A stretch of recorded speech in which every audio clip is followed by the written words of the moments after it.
This podcast is sponsored by Terraform Development is a rising engineering design and project management company located in Flagstaff, Arizona. Co-owners Eddie Kalnemtua and Stanford Lake started the company to bring economic-related projects to rural communities like the villages of the Hopi tribe. Some of the important work done by Terraform with the Hopi tribe are Tawaovi Master Plan, KUII radio station site plan, Hopi Tribal Housing Authority residential homes, and numerous other nonprofit types projects on the Hopi tribe. Terraform can be reached at 928-864-5022 or visit their website at www.terra4orm.com. That's TERRA, the number 4, ORM.com. Also sponsored by 4X Studio is a Phoenix-based design and print communications company that specializes in brand messaging, marketing communications, and creative services for small businesses, nonprofits, tribal gaming, American Indian, and corporate clients nationwide. Their professional services include integrated brand systems, strategic design, identity illustration, print, ad campaign, assist management, packaging, and event design. 4X Studio is an American Indian owned and operated by Sean Quaney. For more information, visit 4xstudio.com. That's the number 4, xstudio.com.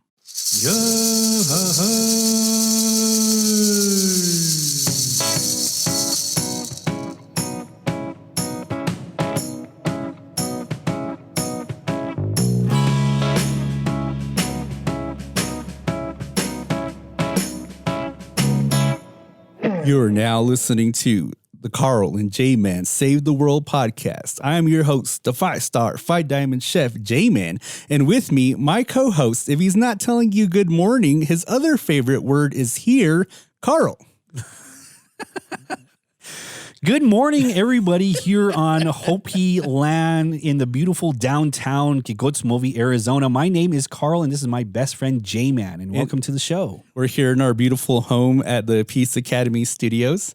And now we're full-blown holiday season mode. Yeah, holiday season mode. I mean, I bought a tree this past weekend. And I bet it's still sitting in its box. No, actually, it's a live tree. We haven't had a live tree since 1997. Oh, really? Yeah. So it's still sitting outside then. So it's still sitting outside. And so, you know, I actually am one. I did mention it in the last episode that I really am into the holiday season. It's just that in October and November, I am real like a Grinch, like that kind of the Scrooge characters. So a lot of folks be setting up their holiday stuff in October and November. But now we got everything up in our household. Yeah, I know. I bought Soul, you know, the centerpiece, you know, the little centerpiece with the garland, the little frilly thingies. I don't know what that's called. It was on sale at Big Lots. Okay, it goes on the table. Yeah, it goes on a table. And I said, Soul might like this here. You know, that's her early Christmas present. You don't get anything else, Soul. Okay? It's already put together. There's no assembly required.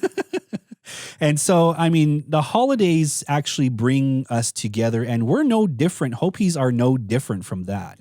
Although there are some Hopis that I know that don't celebrate Christmas. Yeah, that's actually true. Well, for the most part, we're all festive in the holiday season.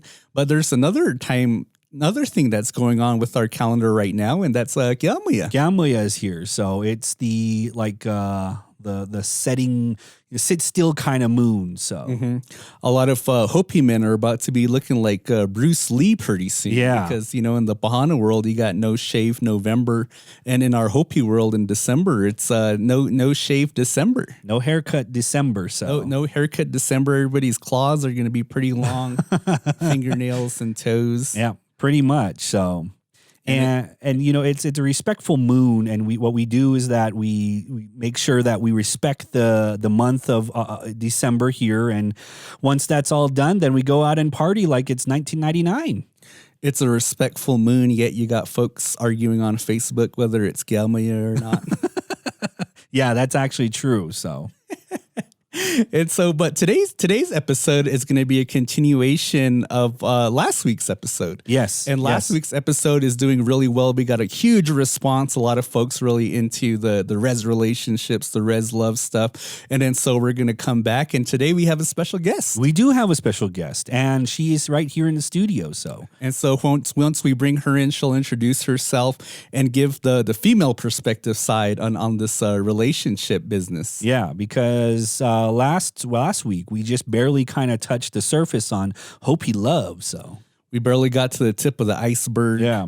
Carl shared with us that he still holds on to his love notes that he received when he was in junior high school, trying to blame Soul that she's keeping it for him. But, whatever it is that helps you to make you feel better about yourself, Carl, you're my guy, I support you. All right. Thank you. Thank you for that. But unfortunately, I have failed my buddy because, I said that I was going to try to get him on some dates between last episode and this. And, I failed. I'm sorry, Carl. Well, that's not your problem.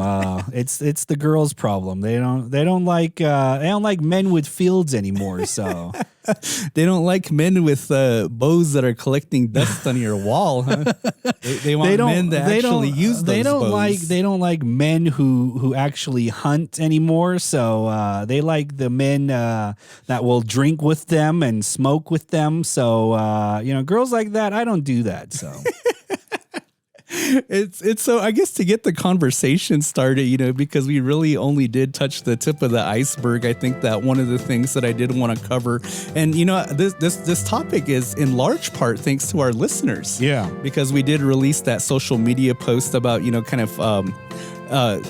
showing that the episode was out, and then there were a lot of people commenting because I did post a question on Facebook. I posted a question, what makes it difficult dating on the reservation?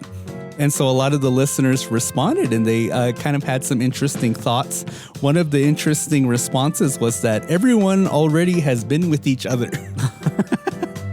So if you're living on the reservation, if you've experienced this reservation lifestyle and, you're single and you're out there trying to find a mate, that oftentimes that is the reality. That, if there's somebody that you like, it's like, crap, she dated my cousin. Yeah. Like, fuck, she dated Carl, goddamn. No, I'm not going to touch that one.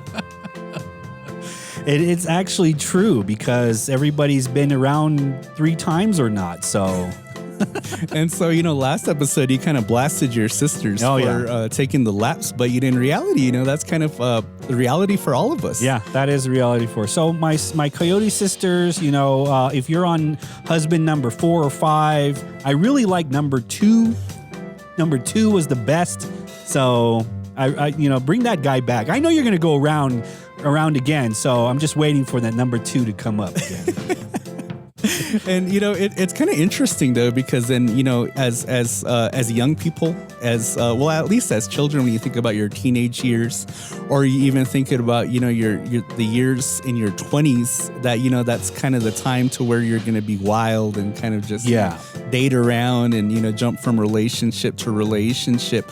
But for us reservation folk, that stuff doesn't end in your teenage years or in your 20s. No, for a lot of people it continues. Yep. It continues for folks that are well into their adult years. And it's interesting because then I think that what makes life interesting here on the reservation, the fact that our culture, like you said at the beginning of the episode, that, a lot of our ceremonies, they bring people together. Yeah. And they bring people and then, they kind of conversate. But kind of one of the interesting dynamics about our culture and being together as a community, and then you throw in this variable of relationships, is that oftentimes you worry that, if I go to this baby naming, or if I go to this butchering, if I go to this dance in this certain village, I'm probably going to run into one of my exes while I'm there. Yeah. And especially if you're there with your current partner, and it's like, oh man, I got to show up there. I'm with this new person. And then, the person that I was dating previously is going to be there as well. Hopies live in a small world. So we actually live in a fishbowl where we eat each other's words. I thought you were going to say we live in this fishbowl where we eat each other's squita. I was being subtle there. I know we have children listening to this thing, so. Well, you'd like to think that, Hopies are big in recycling. So, recycling those relationships is probably something that we're really into. But I think that, I guess it's one thing to worry about running into an ex at a ceremonial affair or at a dance.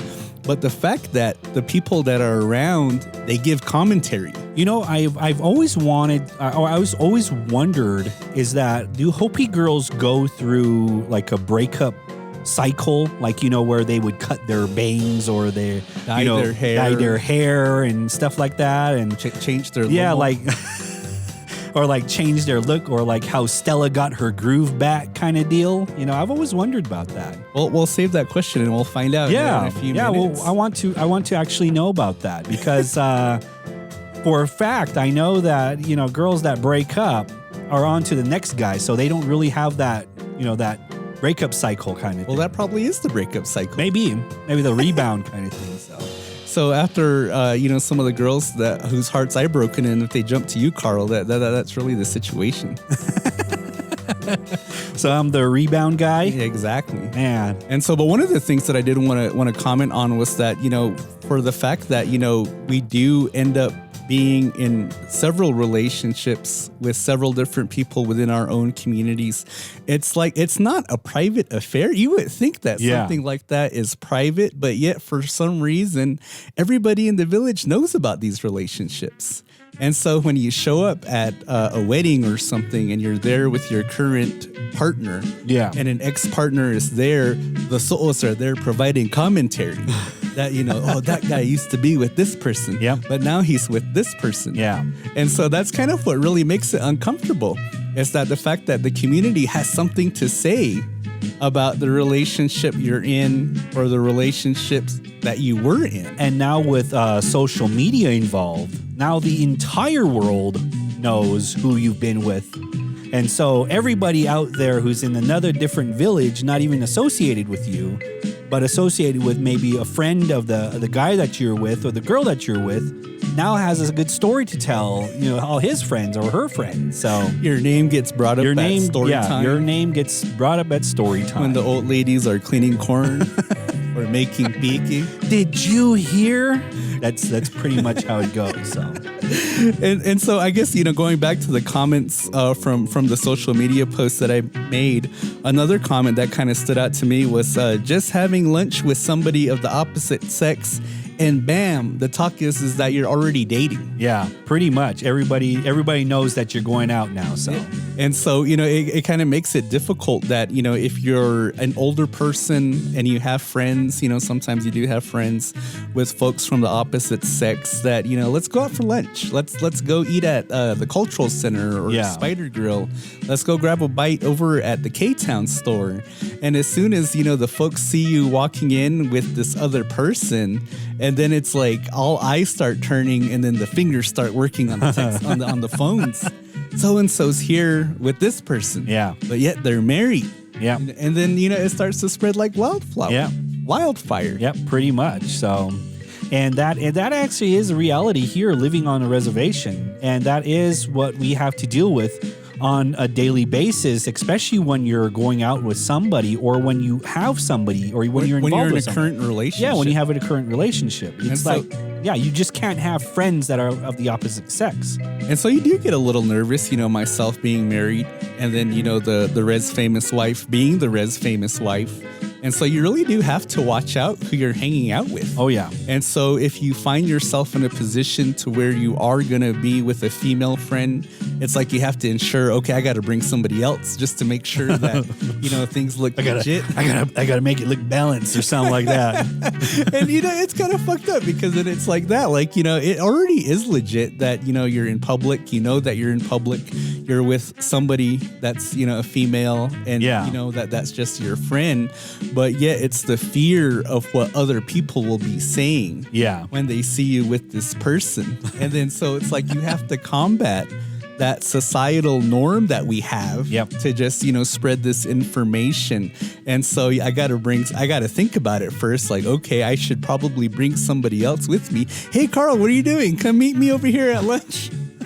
We're going to have lunch together with you and this other friend.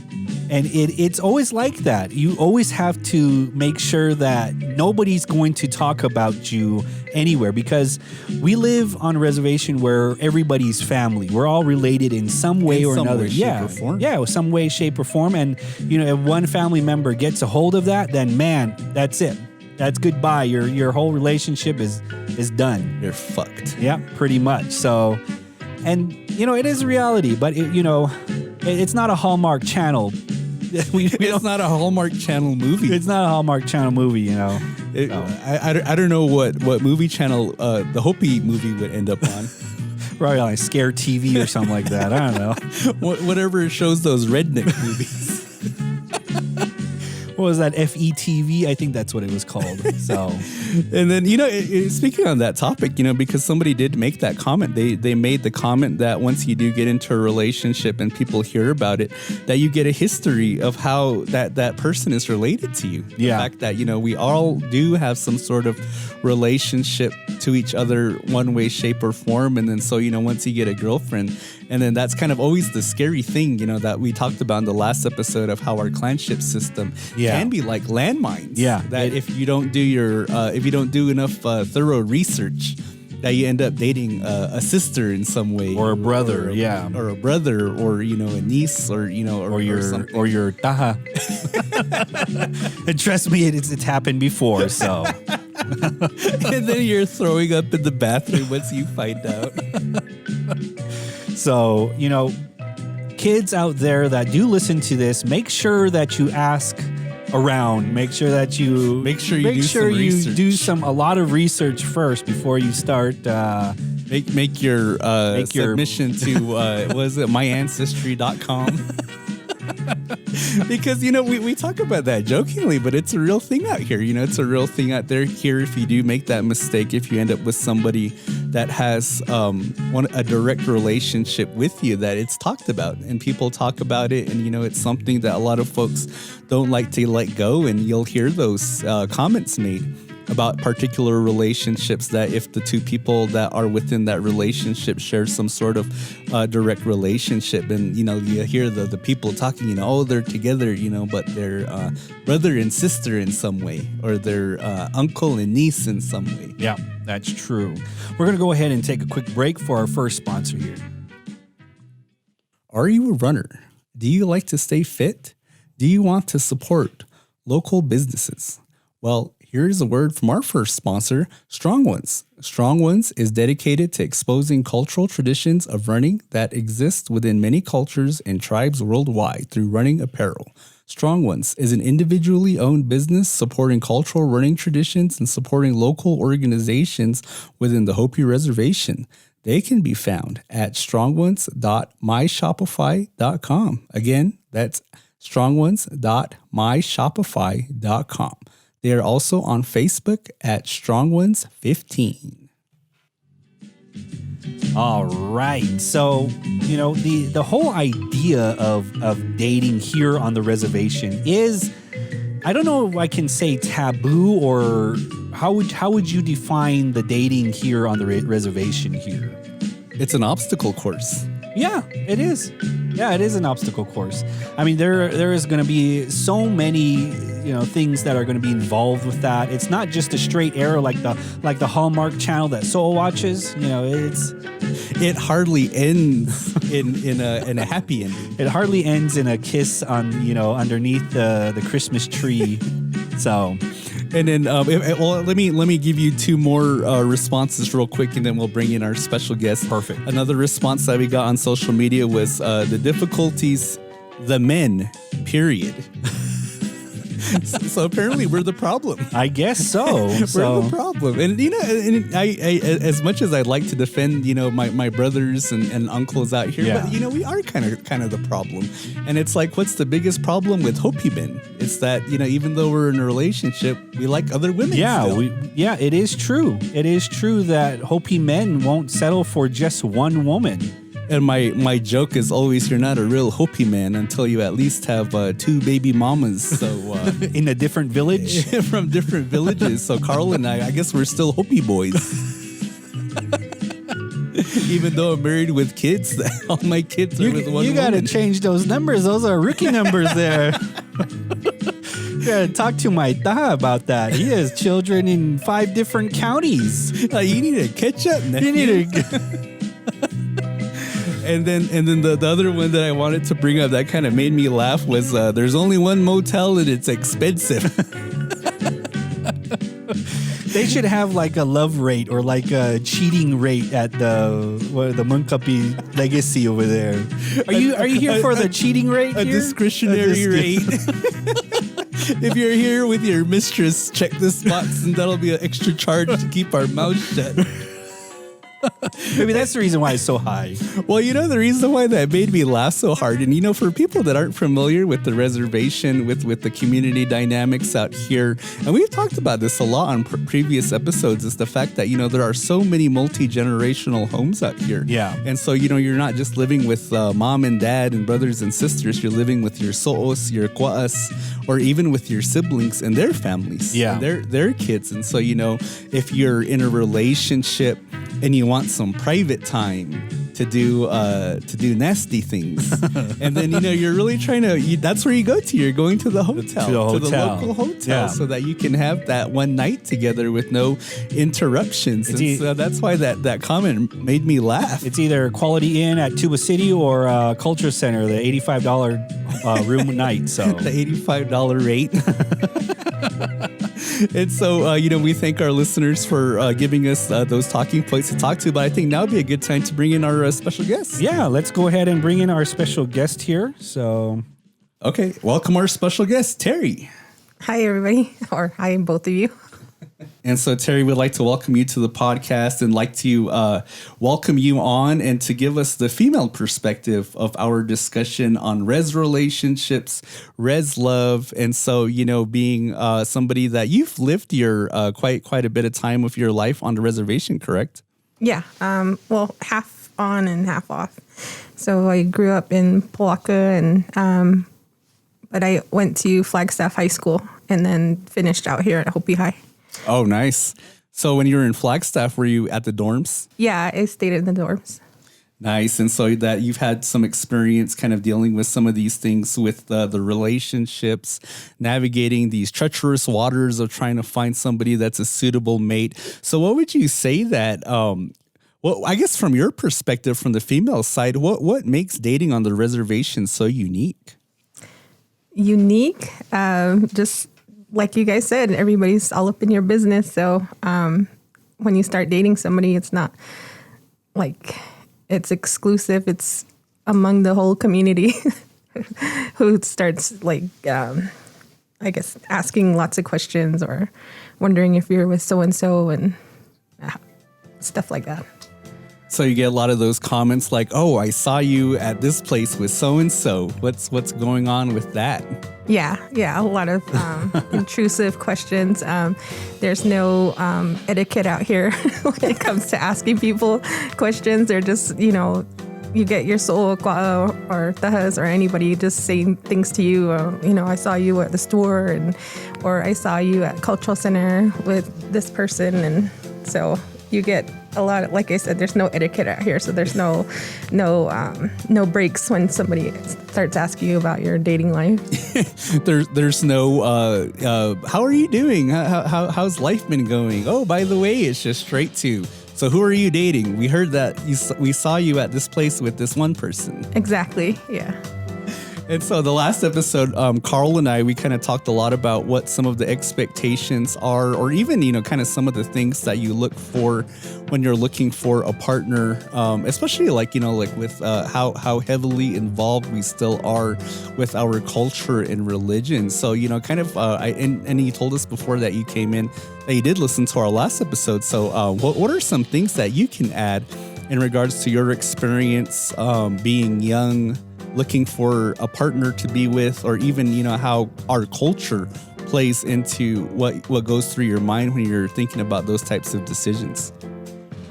We definitely do have that factory setting that you guys are talking about as Hopis. So if you're born and raised out here, you are, preset with those intentions of being with the Hopi man or woman. And it's just set into you're ingrained in you when you're growing up as a kid. So, but if you start to, if you're, I guess, urban Indian, then that's when, you get different views, and it's like being off, like the term off reservation. You get a whole new perspective once you start living in the valley or living off the reservation, and you start, oh my gosh, there's so much freedom, and I can date whoever I want, or I can be with whoever I want. But then when you're on the reservation, your perspective is set to what your mother, your parents or your grandparents have told you. But when you're off reservation, you feel like you have a lot more freedom. But for me, our family raised us to, want us to be with a Hopi man or a woman, because it's just going to keep our culture more strong, or, we're going to be able to continue on all of our ceremonies and traditions, our language. And then that's what I want for my boys. I have 2 boys. Beautiful. And so you said something that kind of really popped out in my head. And because, Carl and I, we've talked about how we did both leave the reservation to pursue an education. So we do have that urban experience within us. But you are right, though, when you do live in the cities, that you do feel less restraint in the relation side of your life, because then you feel less fearful about going to places with certain people that, nobody cares that you're there with another female that's a friend, because nobody knows who you are. And so you get less concerned about who's going to see you, who's going to be talking about you. One of the funny things is that, because we're all young and dumb at one point in time. Well, I don't know about Carl, though. I think he's always been under So'o's bosom for a majority of his life. But, like when you think about your wild and party days, one of my number one rule was that I refused to party in Flagstaff. Like I said before, So kind of listens to the podcast, so I don't want to disclose too much of my partiness to So or Quaz. Actually, what you said before was that So doesn't listen to the podcast. Yeah, she listens. And to I the called podcast. You out for it. She listens to the podcast, so. And so, Terri, is that something that you would at least kind of think about, like some of those wild years, or even just, those younger years that when you're out doing things that you kind of tried to stay away from places where you would know that there would be a lot of Hopis? Not really. I was like I said earlier, I was at the dorm, and Flagstaff. So I have a lot of friends who are from different reservations, Supai, Wallapai, down south, Navajos, and a lot of Hopi friends. So it didn't really bother me too much to stay away from other natives. It's, going to New Mexico and going to the, what's that big, huge powwow? Oh, to gatherings. Yeah, gathering of nations. So, and then going to the typical after powwow day, then going to the club afterwards. Was it Grams? Yeah. Grams in Albuquerque, New Mexico. Yeah, I'm trying to find the love of your life on the dance floor. Don't do that. As soon as one of those George Strait songs come on, then you're trying to see where the glow goes to. And then trying to find that really handsome guy with the long hair and braids and everything. That's really good. And so I guess thinking about talking about some of the cultural stuff that we mentioned, I guess on the female side, is there anything, because Carl and I, we did talk about in the last episode that when we thought about girls that we wanted to be with, we talked about some of the skills that we wanted them to have, like learning how to cook, knowing how to cook some of our traditional foods. Is that true for a lot of Hopi girls, that they kind of look to see what kind of some of these cultural attributes that some of the guys have within their communities? For me, yeah, I love a man's man. I'm born out here, and we have ranching is in our family, and then farming too. So, and then hunting. So, if you can't do any of those 3, then don't bother coming around our family. Don't slide into my DMs. Exactly. So if the guy has soft hands, so don't even come knocking on the door, huh? Yeah, they need to have that crusty hands too. If your hands are softer than mine, then they're probably not going to work out. Nice. And so, Wait. What if he is a really good Xbox player? What if he knows how to, get to level 110 by himself? or what if he almost has 500 followers on Twitter? That's what I want to know. There's something out there for everybody. 40-year-old virgins too. And then, kind of one of the things that we did talk a little bit about last episode, and, kind of talking about going outside of your culture, dating outside of your culture. We kind of talked about some of the, some of the difficulties, or at least some of the barriers, kind of trying to figure out how your lives are going to go when you have such a completely different perspective of the world, especially if religion's involved, because then, you kind of believe in things one way in comparison to your partner, and then it kind of gets even a little bit stickier once children come into the picture. And so, Terri, do you have any experience with that with your boys? Yeah, trying to instill in them that factory setting of trying to date a Hopi girl, or Tewa at least, at the very least. They need to be taken care of, and after I'm gone, I need a good woman to take care of my boys. I've raised them to become independent, strong, and helpful. And because out here in Hopi, they say you raise your boys for another family. So, and also another saying is you don't date unless you have a field. Unless you can take care of a field and grow your corn children, then you can have a girlfriend, and then you can have a family after that. So if they don't do all of those things, then they have no business dating anybody. So now they're 16 and 18, and my 18-year-old kind of backfired a little bit. My sister's like, why do you shelter them so much? So now, like, he's never really actually dated anybody, and now he's 18 and living in the valley, and he's like, hey Mom, I made a Tinder. I was like, oh gross. Oh, why? He's like, I'm meeting some cool girls on there. I was like, oh my gosh, I hope I didn't mess him up too much. So he's going out there in the dating world, but still the same thing. If you're gonna have a relationship like long term, then it needs to be Hopi, because she needs to take care of you in the long run. And that's something that we didn't really talk a whole lot about on the last episode, is that the fact that, because it's one thing when it's yourself that's looking for a partner that's going to, I guess, give you those aspects of your life that you need in the future in terms of, being taken care of. Having a woman cook for you. Yeah. And then having, on the opposite side, having a man to provide for you some of the things that's needed. But I guess when you become a parent, and then Carl, I think that you do have some godchildren that you do advise, and, in terms of like educating them. Yeah. And trying to set them on the right path. And we all have that. We all have godchildren that we kind of take care of, and we have our nieces and our nephews that we do, parent them in that way. Because most of the time that Hopi children don't really have real fathers.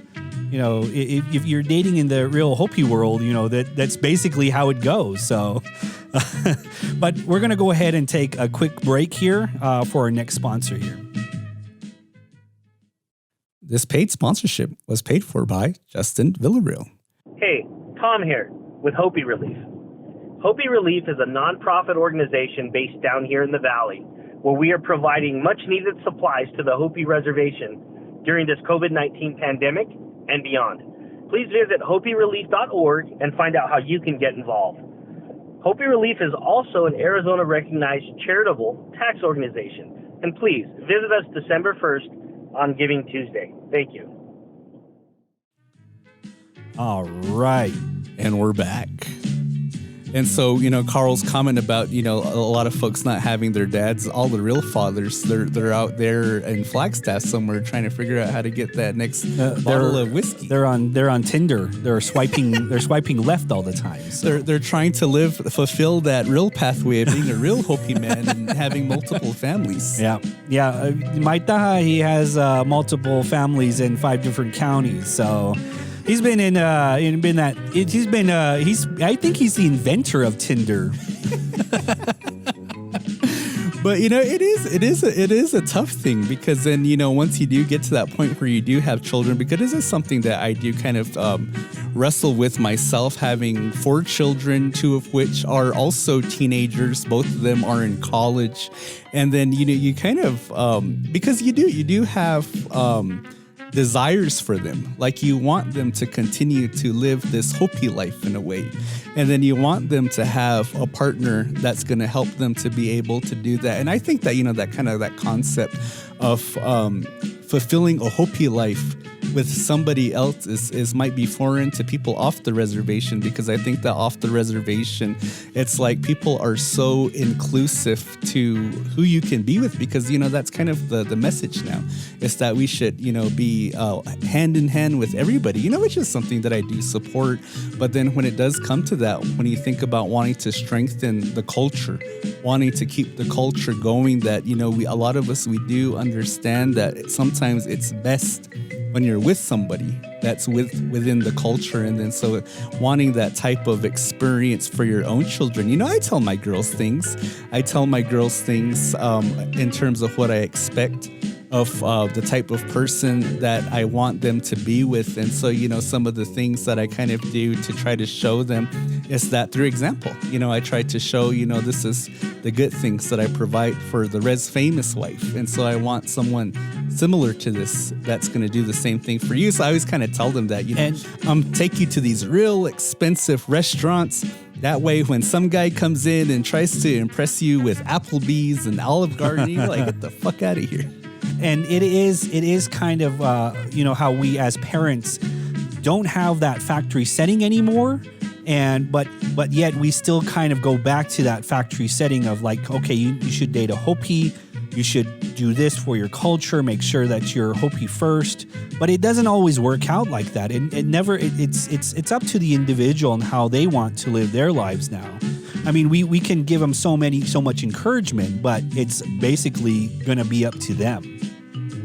Exactly. And so, it is, I guess it really is kind of an interesting world that we live in today, because then, the fact that we have the ability to leave the reservation and to be able to experience things outside of Hopi life. And we see some of those good things that entail on the Pahana side of life. And so, Terri, with your experience, because you did go off to college, right? And you had that experience? Yep. ASU, class of 2014. Number 1 school in the world. And so when you were there at ASU, I guess what are some of the things that maybe you saw in regards to outside of Hopi culture that you thought might have been benefit for you to want to have? And then some things that you might want to have for your children as well? I think you guys mentioned it in the last episode of the materialistic things. You know, like out here, you want that farmer, hard worker, that provider. But then when you, I guess, off reservation, you start thinking about the more materialistic things. Is he going to provide me with a house and home and, a vehicle or whatever? But it's really different dating outside, of being dating a non-Hopi. So, I've gone a couple dates with Pahanas and Mexican. Tell us. It's just odd. They have different values, and you can see that right off from the bat. Like, your values are totally different. They may or may not believe in Creator or God or anything like that, or they might find our tradition silly, or how much we're connected to the land, or they might like what do you call it? Mystify you because you're a native. Ooh, I'm dating a native and she's so sacred. Have you ever been asked, are you an Indian princess? Yeah, it's so annoying. Our cultures don't have hierarchies, or is that what it's called? Yeah. Or a monarchy or stuff like that. So it's kind of hard for them to fathom things when you're trying to relate to them. But I guess it's just you have to really hold on to your values when you're outside the reservation. If that comes up now, if that comes up again, just say, "Shut up, I'm Pocahontas, bitch." with my blonde streaks. Shut up, I talk to raccoons, okay? I can talk to res dogs. I can talk to res dogs. So what I want to know is that you probably did have your fair share of like dates back in the day, pretty much, and I want to know if you have that breakup cycle where you cut your bangs or maybe dye your hair or something like that. Tell us what's in a Hopi girl's way of like breakups. Singing to Usher nonstop for weeks.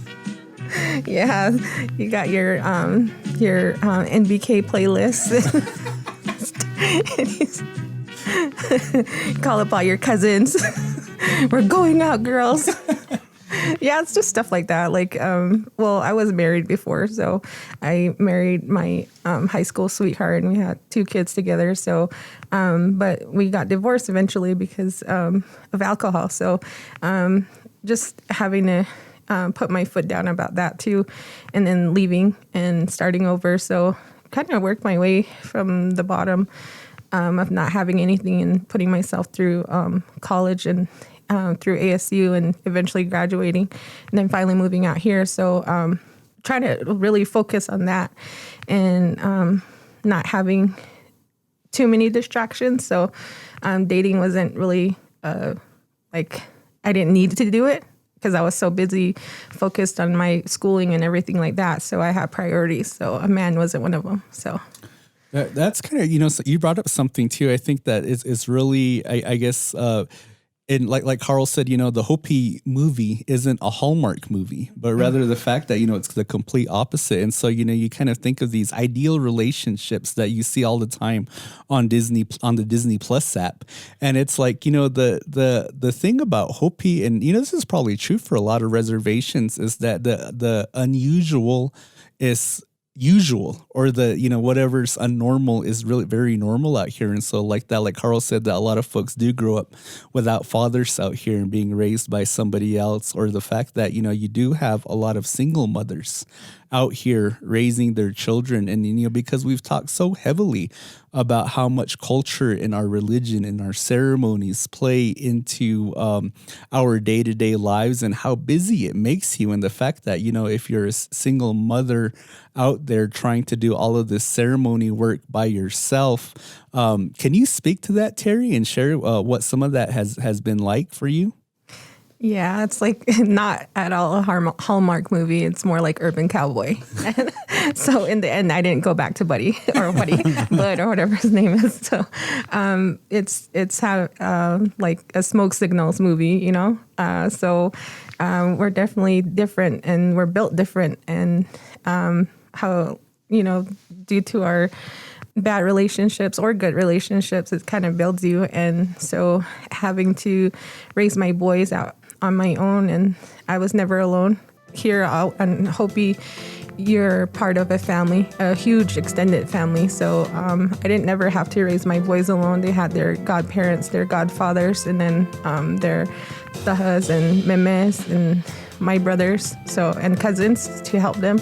And then eventually I did find love out here of all places. So moved home in 2014 and 2016. Yeah, I've been home 4 years. So met my current boyfriend that I have right now. And that 2016 is actually when I went to the first strip club, wasn't it? I don't know. I wasn't there with you. I thought I saw a dirty car outside of Christie's. Because if I was, then that story would have been different. Yeah, probably. Saw that Hopevilla dust outside. But yeah, so raising your kids out here is pretty, it's great. You get to do all those things that you couldn't do in the city. And, they very much love being out here and being part of our Hopi culture and world. And it's very much a part of them now, too. Nice. Nice. That's a really good story. And I think that it really is kind of and I think that's the purpose why we're here, is to share this story that's so different in comparison to a lot of other conversations by Native folks that have these conversations, because I did mention in our last podcast about this idea of blood quantum, and kind of how that plays into a lot of Native folks' decisions when they're thinking about relationships. But out here in Hopi, we don't really talk about blood quantum a whole lot, and I think the reason is because that we're fairly Hopi still out here. Yeah, and so it really, I think the conversation really is more centered around the idea of our traditional form of I guess admission into the tribe, and that being that we're a matrilineal society, and so that does spark a lot of different conversations. And so, Terri, is there anything else that you can think of that makes dating out here on the reservation so unique, or even just being a Hopi dating from some of the experiences that you had on the female side? Like Carl mentioned earlier, it's like being in the same fishbowl, eating each other's fish poop. Yeah. So you and it's hard because you try to get hooked up by your cousins and stuff like that. They try to be the matchmakers, and then they're like, how about this guy, or how about her, and this and that. And then you're like, no, like does it like even matter, like the qualities that they might bring, or like what the type of person they are? They don't even care. They're just like, what about this one, like shoving like little dating profiles in your face, and they don't even care about what you might think or value, or if you even have anything in common. They're just trying to matchmake you with somebody. Man, Hopi should develop like a Hopi Tinder app for out here. Man, that thing would blow up. We would make money off of that. That thing would the servers will probably go down like every day because of that. So, well, the servers go down every day already anyway out here. So, yeah. So like, there's I know a lot of people on Tinder and that are on Tinder now, and then Grindr too. If you're of the other LGBTQ plus ABCD. Yeah. So there's I've seen a lot of people who are on those profiles now and try to find dating that way, and there are lots of people on there, and my brothers or sisters or cousins will show me who's on what app, and so it's pretty eye-opening. Have you ever gone on any of those dating apps, Carl? No, actually, I tried one that what was that? Cowboys. The ones for Jewish people. The Jewish. Remember the cowboy? The Cowboys. There's a cowboy farmersonly.com. So I tried that, and I got thrown off. So tractor. So Terri, do you have like advice to young girls who are actually going into this dating world now that actually do, you just want to give advice for younger females? Listen to your instincts. Definitely hold true to your values and what you believe in, because that's going to carry you a long way.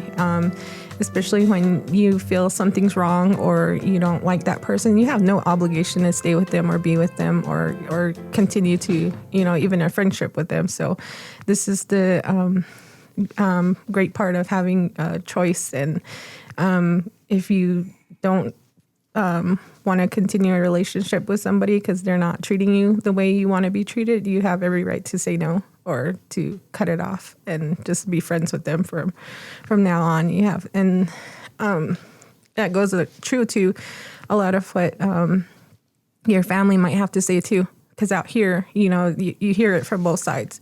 You might be in a long-term relationship with somebody and they might be encouraging you to stay, and when that's not really the good choice for you. So you do have to stand up for yourself a lot and just tell, everybody, it's ultimately your choice. So, but you don't have to meet and stay and be with the first person in your life. So go out, explore, meet new people. And if you have that factory setting of being with the Hopi, that's okay too.